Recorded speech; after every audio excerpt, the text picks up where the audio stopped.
Hello there, ladies and gentlemen. Moletrap here, coming at you with another commentary of the MSL Top 100. This is game number 76, and we have an interesting matchup here today. This is a match between Kingdom, who you see on the left, and NaDa, who you see on the right. And you might see there that it said CS2 is the name of the Terran player. That was a nickname that NaDa went by at one point, but it's the same NaDa that we know and love. And this is an interesting match. So this is taking place in 2004. And if you don't know NaDa, I mean, he is just one of the most legendary players in Brood War history. This is it. NaDa is one of the, handful of players with over 20 titles of different tournaments. And some of them were show tournaments and whatever, but still, you don't rack up 20 titles by not being just absolutely insane at the game.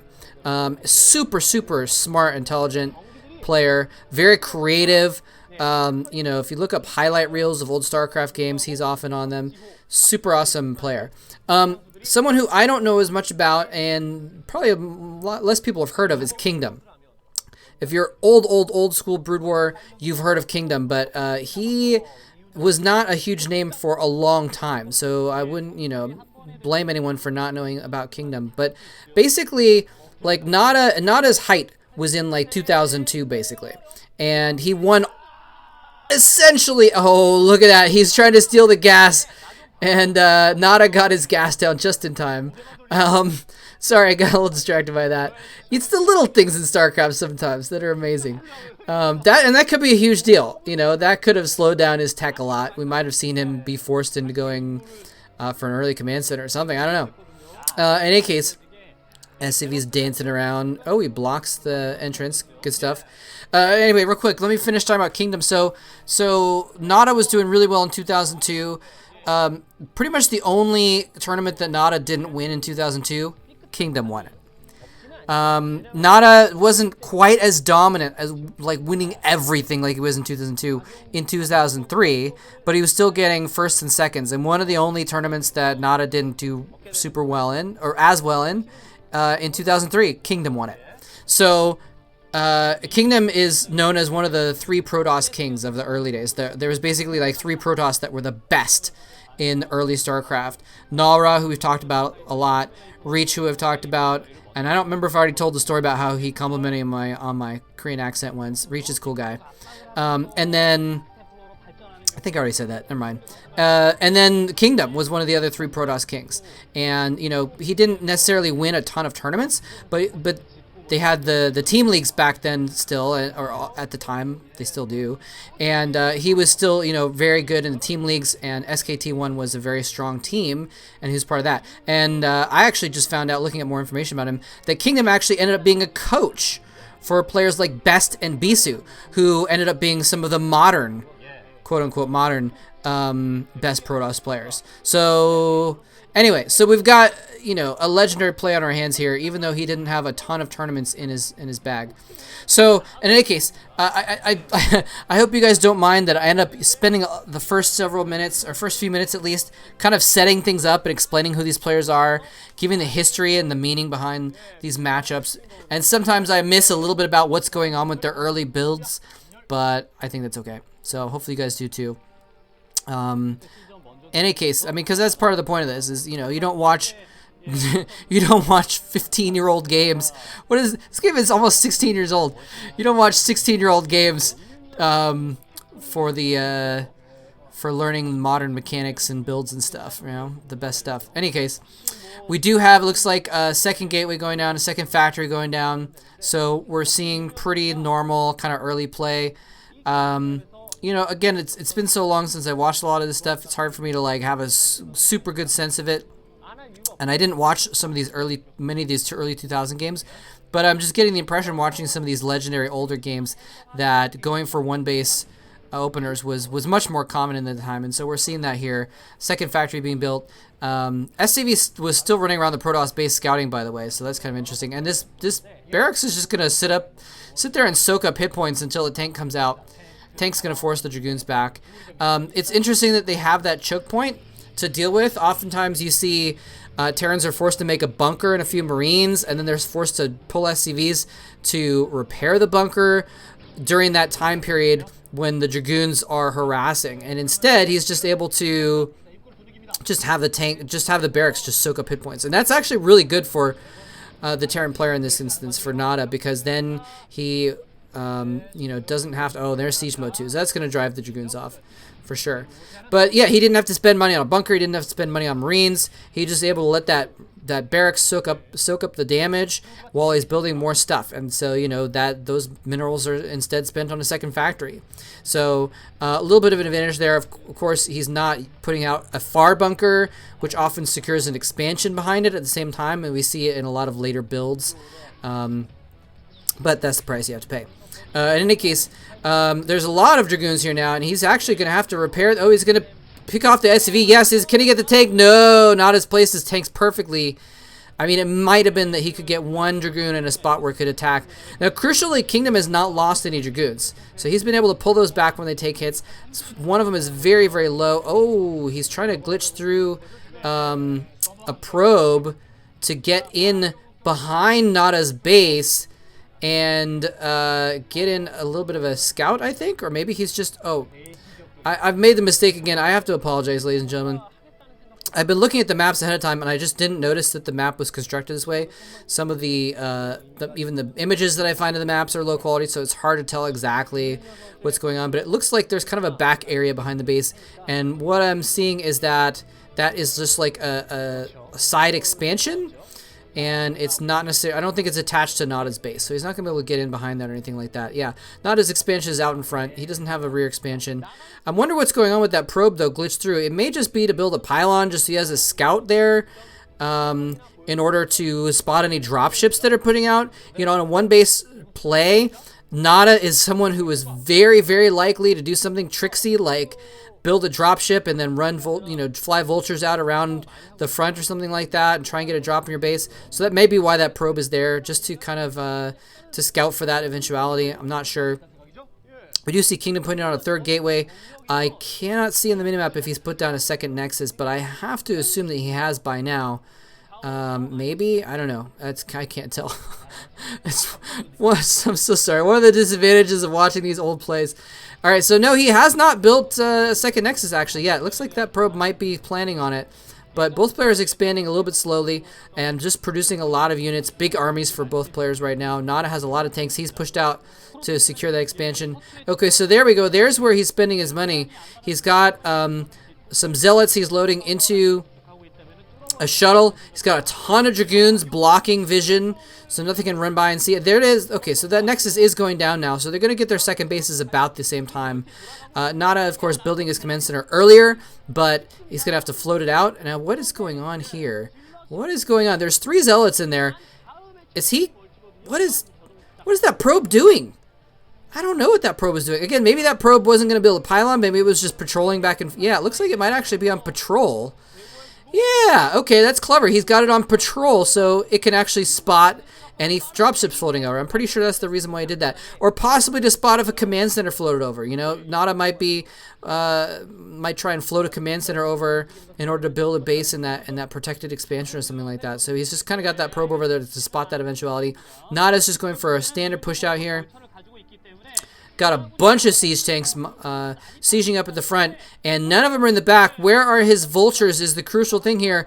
Oh, and actually, oh yeah, okay, NaDa sees this and knows to unsiege, but they are unsieged, which means these Dragoons can come in. This is bad for NaDa. He's stuck between basically, okay, where are the vultures? Vultures are out roaming around the map. They're not in a good position. He's actually having to bring out SCVs in order to block, and the command center looks like it's going to go down. The vultures coming in and fighting by themselves without the tank support. This is actually really bad for NaDa. He's able to take out a few Dragoons with those mines. That's a good thing. Some of them may have been damaged before by the tanks and been low on their hit points despite having their shields recharged or something like that. But that is a huge, huge blow. Brilliant play by Kingdom, just coming at the exact right time where NaDa didn't have anything to protect the siege tanks. Siege tanks on their own, they need vultures or something in front to soak things up and soak up hits and stop zealots from getting too close, or to pick off the zealots. If he dropped zealots out of that shuttle on top of the tanks, they would have just obliterated each other. So you need vultures there to kill off the zealots so it doesn't happen. NaDa's units were out harassing though. So it wasn't able to protect them. He's been really, really quick about just keeping on top of unsieging those tanks so they can't be killed. This time the Dragoons are not there to follow up with an attack though. Instead he's going to go in here and put some zealots in the supply line. Probably going to get a few SCVs actually. Vultures are on the way though, so maybe not. And they're just going to pick them back up again and just fly out. So a little bit of harassment, taking a little bit of mining time away.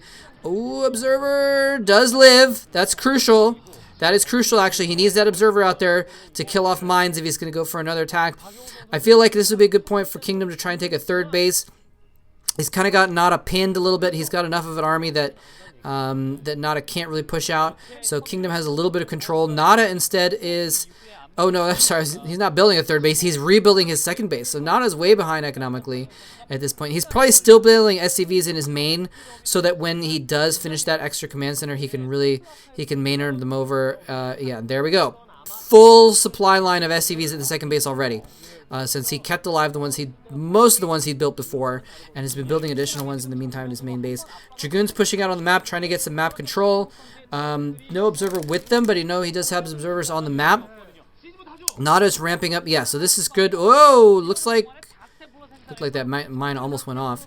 And he does get within tank range, but again, he has that Observer in play, so he can kill off those mines, make sure things are clear, make sure you can maintain map control.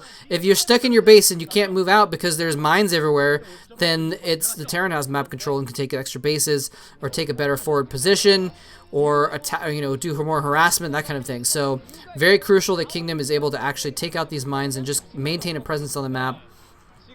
Vulture's trying to maintain some presence on the map as well at this point. And there's that third base for Kingdom. And it looks like it's in one of those protected expansion areas as well. And but NaDa is just building a lot of, look at this, 4 extra factories. So I think NaDa is planning on just kind of going all in on 6 factories with 2 bases is what it looks like. And of course that can always change. If he builds up a lot of forces and pushes out and can't break him, but has map control, then that would be a good opportunity to take a third base. But either way, he's going to want to move out with a lot of forces very soon. And if not go for the kill, he's going to have to kill off one of the bases or stop Kingdom from taking additional bases, etc. Maintain map control. Keep himself in a position where he can get an economic lead if he doesn't go for the kill. And actually an attack coming in here, though. NaDa's Vulture's not in position. They are rushing in. A couple tanks go down before the Vultures come to the rescue, though. And actually, crucially, NaDa is just down to a handful of tanks. A handful is 5 now. I see that more in the background there. And some are behind a little barrier in the map, so that's a really good spot actually. So he's going to be able to hold that spot for now. And he does have 6 factories. I was just about to say, I wouldn't be surprised if he actually decides to take another base though behind this production. And that's exactly what he's doing here. But look at the amount of vultures he's put out. He's trying to again gain more map control. I'm not sure what he's gonna do if NaDa's just planning on playing the long game after all. But I wouldn't be surprised if he tries to do some kind of a push and take out one of Kingdom's bases pretty soon. But as we can see, he's actually ferried probes with a shuttle over into that protected expansion behind a mineral line, and NaDa currently has no way of attacking that. So that's actually not too good for NaDa at this point. Oh, here we go. We're seeing some High Templar loaded up in a shuttle. Couple Zealots as well. You can drop the Zealots out first to tank any hits. Drop this Templar out to storm all the SCVs. We're going to see some good old-fashioned storm drops here in just a moment, it looks like. And he's approaching with that shuttle. NaDa seems to somehow magically know when this is happening every other time. We'll see if he can react fast enough. And he does just react instantly and send these probes. Oh, I'm sorry, Vultures over. Storm goes down, only kills 2 SCVs. No, don't bring him back, NaDa. There's another storm in there. They're all clumped up. Oh, the Vultures are too many, though. I think Kingdom knows that if he drops the High Templar out, it would be killed instantly, and there'd just be like a 50-50 chance that he would just lose the Templar without being able to get a storm off. It's possible he could micro fast enough that he could get a storm off, but maybe not worth the risk at this point. So NaDa has this third base up and running, I think, and it's up in the top left, so it's kind of in an area where it's a little bit vulnerable. If Kingdom were to like send a handful of zealots up there or something like that, it would draw these vultures away, or at least enough of them that it might make him vulnerable. And oh, he's going up there with the shuttle instead, going for the storm drop. And if those SCVs gather at one spot as they're being Maynarded, the turret is not up yet. NaDa's expecting this. He's building the turrets in anticipation. Oh no, the SCVs are all clumped up. The zealot drops out, and no, he's not going to do it. I was really excited for a big storm drop. I wonder if he knew that those SCVs were just, you know, they might have been just out of sight on the left. I wonder if he knew those SCVs were clumping up as they arrived at that base over there. He might have tried for a storm drop. Here he goes. He drops it out. Oh, nice storms! Kills a number of SCVs. Brilliantly done. It looks like he may have lost them, but the vultures were not on top of the shuttle. They were a little bit away, so it took just that extra half second for, and don't worry, I see the carriers going on right here, but it took an extra half second for the vultures to get over there and actually kill off the Templars, so they were able to get their storms off in that time. So some significant damage done. It's really hard to say who has an advantage at this point. I think I might give it to NaDa still, just because I feel like he has a little bit more map control. He's got this center position. You can see as Kingdom tries to kind of push out and clear out mines, tanks are hitting him. And NaDa just says so many vultures as well. We did see the armories going down, so he can start building Goliaths, which is going to be necessary as the carriers are starting to pop out. A third? Is that a third star? No, it's the second Stargate finishing.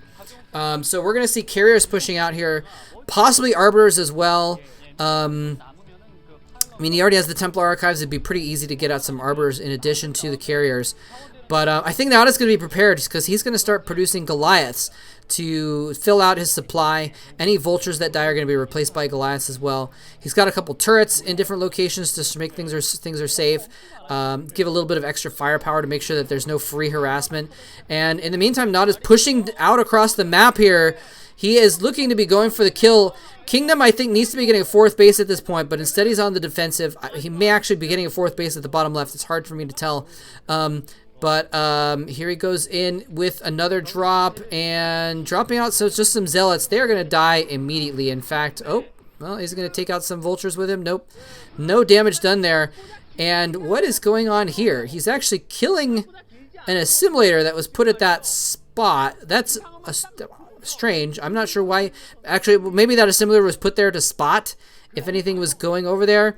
It is possible to use SCVs to glitch vultures through those minerals. So maybe he put that assimilator there to kind of watch out for that. NaDa building 2 more bases around the map at this point, though, which is kind of crazy. Again, I feel like NaDa just has the advantage. He has this position in the middle of the map. There's these big pieces of terrain on the map that help him as well, that block to make sure that zealots have a hard time running up into that tank lines. He's got his tanks spaced out extremely well as well. He's got Goliaths in the mix to kind of protect, and just a really good situation for NaDa. I mean, this is a situation where you want the Terran to have this kind of defensive formation back in their base, not at your doorstep. But you can see, kind of on the minimap, you can see the blur of green in the middle there, that they are, oh, he's targeting the armories. And that's actually huge if he can take out the armory and stop the upgrades from happening. But 3 SCVs are repairing, 4 SCVs are repairing. No damage done. The upgrades on the mech units are going to continue. Science vessel being created. I'm sorry, science facility being created there. Kingdom knows about it. He spotted it. It's pretty obvious that it would happen, though. Carriers look like they're going to come in here and harass. I don't know if NaDa has enough Goliaths yet to deal with this situation. We will see. But here's going in for harassing. He's taking out 1 turret. And, you know, this may just trigger a counterattack from NaDa, actually. Because look at this giant ball of metal. Just a giant bottle of metal with tons of guns attached to all the metal pieces. He's going to take out that armory after all. But I don't know if it matters at this point, because NaDa's going for the kill, and 3 carriers is not enough for a base trade, not enough for a counterattack. Zealots are running in, but there's so many vultures. The tanks are not even sieged up, so they're not damaging each other. The zealots just die to all of this massive firepower on the ground, and there is not enough dragoons to follow up. And the carriers are coming back in here. Does he have enough carriers? He's got, looks like 3 or 4 carriers now. 4, maybe 5 carriers. 4 now at this point. And no, he's not falling back from the Goliath. Is he going to lose a carrier as well? This is just a really, really bad situation for Kingdom. He loses another carrier as well. Could he have maybe held this off if he'd microed better and kept those carriers alive? It's hard to say, but he is in such a bad position. He's losing probes now as well. All the vultures, it looks like, are dead at least. It's just Goliaths and tanks, so he might be able to do some damage if he gets out another force of dragoons. But in the meantime, he's losing his expansion. He's losing his production facilities as well, since a lot of them were built in that expansion. And I guess he's going to take out the other armory and be able to stop Goliath production, but I think it's just too late. NaDa has just macroed up too much of a macro craziness going on here, and there's just too much stuff on the map.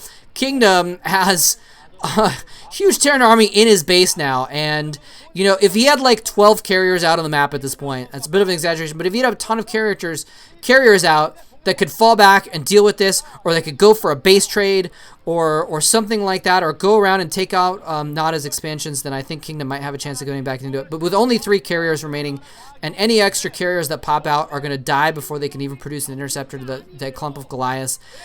This game is in the bag for NaDa. So, again, just really cool to see 2 really legendary players play. You know, one of the best protoss at the time versus one of the best Terran at the time, and he does actually get the carrier out of there before it's able to produce interceptors, but before it's killed by the Goliaths. But he loses another one in the middle of the map anyway, so this game is pretty much over. But again, really cool to learn a little bit about Kingdom, a player who was not really in the scene when I started watching vehemently in 2006, 7, 8.